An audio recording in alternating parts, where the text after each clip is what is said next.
В Ингушетии проходит Всероссийская неделя продвижения здорового образа жизни. Правильное питание, физическая активность предотвратят 40% случаев рака и 75% диабета и сердечно-сосудистых заболеваний. Об этом говорят врачи. Есть над чем задуматься и посмотреть сюжет Тамары Хашагульговой.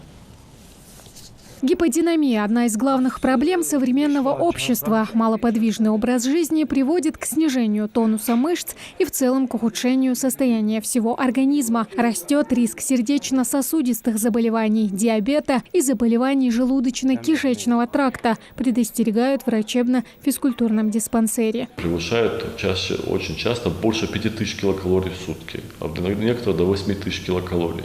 Это очень много. Это было бы немного, если бы мы вели бы, допустим, образ жизни как 200-300 лет назад, то есть была бы тяжелая физическая нагрузка, сельское хозяйство, все.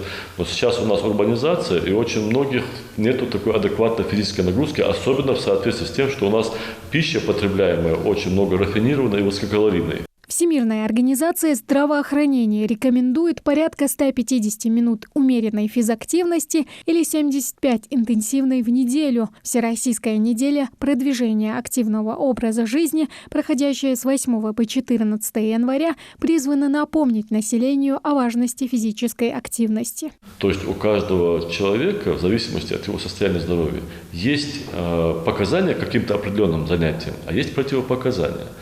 Допустим, если у человека гиподинамия, и он страдает, допустим, превышающим норму весом, допустим, или у него риск появления сахарного диабета, то, естественно, ему нужно повысить физическую активность для того, чтобы увеличить расход калорий, чтобы это нормализует вес и уменьшает риск возникновения данного состояния. В этом деле важна адекватная физическая активность. Главное, не переусердствовать. В противном случае можно заработать проблемы со здоровьем, предостерегают медики. Правильные осанки, совершенствование функций основных систем организма.